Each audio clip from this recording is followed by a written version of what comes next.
হলিউডের শহর Los Angeles, যেখানে প্রতিদিন জন্ম নেয় হাজারো কল্পকাহিনী, কিন্তু রাত 1টায় সোফি স্টেডিয়ামের সবুজ গালিচায় যে লড়াই মঞ্চস্থ হতে যাচ্ছে তা হয়তো ছাপিয়ে যাবে যে কোনো সিনেমার চিত্রনাট্যকেও। ইউরোপীয় ফুটবলের দুই পরাশক্তি এবার মুখোমুখি বিশ্বকাপের সেরা চারে ওঠার লড়াইয়ে। ফুটবলীয় ভাষায় এই ম্যাচটিকে বলা যায় অভেদ্য ঢাল বনাম অপ্রতিরোধ্য তরবারির সংঘাত।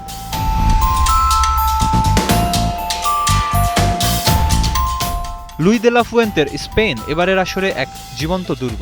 রাউন্ড অফ 32-এ অস্ট্রিয়াকে গুড়িয়ে দেওয়ার পর মিকেল মেরিনোর শেষ মুহূর্তের জাদুতে তারা পার করেছেন পর্তুগাল বাধা। সবচেয়ে বিস্ময়কর বিষয়টি হল পুরো টুর্নামেন্টে লা রোহারা এখনও পর্যন্ত একটি গোলও হজম করেনি।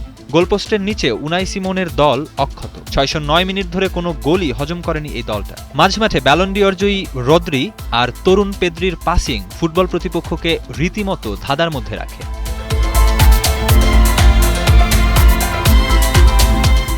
তবে স্পেনের এই ঐতিহাসিক রক্ষণভাগের আসল পরীক্ষাটা হবে এই ম্যাচে। টুর্নামেন্টের শুরুতে মিশর ও ইরানের সাথে ড্র করে যারা ধীরগতিতে এগিয়ে ছিল, সেই বেলজিয়ামই এখন এক ভয়ঙ্কর গোল মেশিন। নিউজিল্যান্ড, সেনেগাল আর সবশেষ যুক্তরাষ্ট্রের জালে তারা গুনে গুনে দিয়েছে 12টি গোল।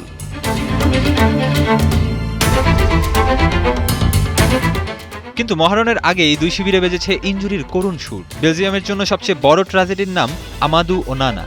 যুক্তরাষ্ট্রের বিপক্ষে এসিএল ছিঁড়ে যাওয়ায় এই মিডফিল্ডারের বিশ্বকাপ স্বপ্ন শেষ। মাঝমাঠের এই বিশাল শূন্যতায় স্পেনের উইঙ্গারদের জন্য এক উন্মুক্ত হাইওয়ে তৈরি করতে পারে। শঙ্কা আছে ট্রোসার্ড ও জেনো ডেভাস্টকে নিয়েও। তবে রেড ডেভিলসদের জন্য সবচেয়ে বড় স্বস্তি, বিশ্রামের পর মাঝমাঠের রাজত্ব নিতে ফিরেছেন কেভিন ডি ব্রুইনা। অন্যদিকে স্পেনের রাইট উইংয়ে নিকো উইলিয়ামসকে নিয়ে চলছে লুকোচুরি। অ্যাবডাক্টর ইনজুরি নিয়ে তাকে হয়তো বেঞ্চেই থাকতে হবে। আর ইয়েরেমি পিনো তো ছিটকেই গেছেন টুর্নামেন্ট থেকে।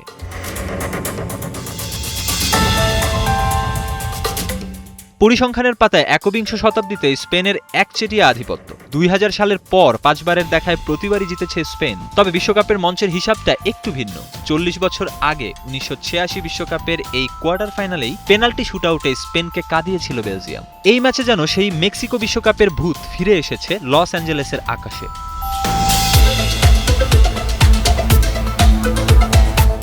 লড়াইটা শুধু বলের নয়, লড়াইটা ট্যাকটিক্যাল দর্শনের। রদ্রির মাঝমাঠের দখল বনাম ডি ব্রুইনার ভার্টিক্যাল ট্রানজিশন। সোফি স্টেডিয়ামের এই ব্লকবাস্টার ম্যাচে কি ভাঙবে? স্পেনের ঐতিহাসিক রক্ষণ দেয়াল নাকি বেলজিয়ামের অজেয় থাকার রেকর্ড? মেহেদী হাসান সুমন, ৭১।